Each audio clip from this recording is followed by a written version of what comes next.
Hey, it's Matt Jolly here with Vintage Aviation News. We're talking to two absolute outstanding guys who can sell you anything you want in the warbird business. They got their start, and they named the company after a shiny, chrome-plated, as a lot of people think they are, P-51. Isn't that right? Platinum Fighters, John and Simon. Thanks for stopping by the booth. Thank you for having us. Tell me the story. You see a silver Mustang and you say, I got to name it after that. John and I actually worked for a different company many years ago.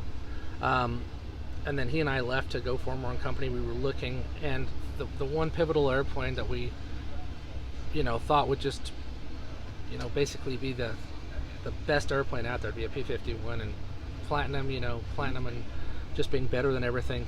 It just kind of just happened very quickly to come up with that name.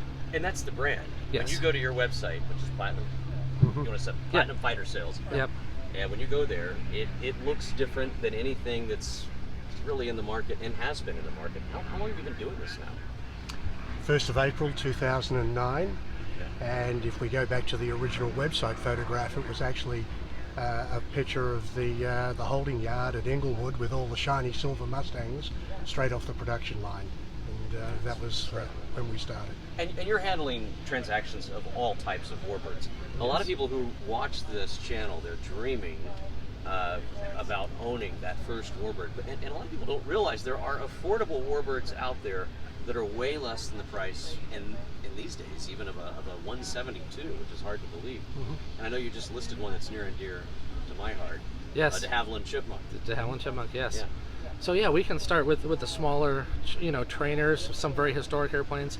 They're less than $100,000 on average, and we also have just a ton of classic airplanes, vintage age, golden age airplanes from the 20s and 30s, and those are pretty affordable. You get into the World War II era airplanes, they get more expensive, obviously, anywhere from $250,000 up to over $10 million. I mean, when we started this, if you'd have asked us if we could do a $10 million transaction, we would have kind of laughed and said, not in our lifetimes, but we do several of them a year at this point. I've talked to guys who own Mustangs, and I've talked to guys who own Monets. One of them was about to buy a Monet. Yes. And his wife, thank God, said, you can't fly a Monet. Right. This is a sound investment. When we're talking about markets that are uncertain and the whole climate of the financial world globally right now, a little unstable, warbirds have always not only held their value but increased. What do you recommend on that front? Hard assets, internationally tradable commodities, the way that cash was going and being printed and becoming worth less as such, people are putting money into hard assets, and this is a classic way of doing it. And like you said, you can't have as much fun with a Monet as you can with a P-51, a Corsair, a P-47, or even a T6 or a Stearman. So it's a great way to enjoy your money, at the same time have a sound investment. And let's talk insurance. Can you insure these things still? Yes, absolutely. You can insure the airplanes. Sometimes we have problems insuring pilots, especially as the population gets older. Insurance companies are definitely, if you get 70, 75 years old, they're kind of giving you a hard time at this point.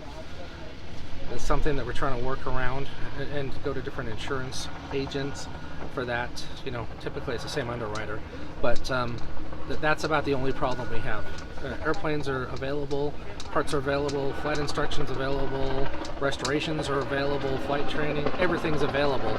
The insurance is going to be the thing that's going to stop someone from owning an airplane. And one of the reasons to go with the broker, specifically Platinum, is that you understand the element of privacy, you understand how to deal with the FAA, and I mean, right now it takes a year in some cases to register any airplane. You handle all of that, right? I mean, this is end to end. And of course we trade globally, so we have a customer in the States who's buying an aeroplane out of, say, the UK or Europe or Australia, New Zealand somewhere. We have the ability to bring that aeroplane in seamlessly, have the introductions made, licensing, etc., registration, and also going out of the States. So we truly are global, and we have those connections around the world to enable us to do that. All right, John and Simon, what do you want people to take away from this? Airplanes are stronger than ever. Yep. The market's as good as it's ever been. There's more interest, there's more young people coming into it than ever. I mean, it's just going to continue to grow and get better and better. And big names getting into the business too. Big names getting, I mean, big yes, names yes. in the investment side. Yeah. All right. Absolutely. So follow Platinum Fighter Sales, and of course, like, follow, and share Vintage Aviation News. We're at Oshkosh, and that means we got to get back to Oshkosh. So keep watching.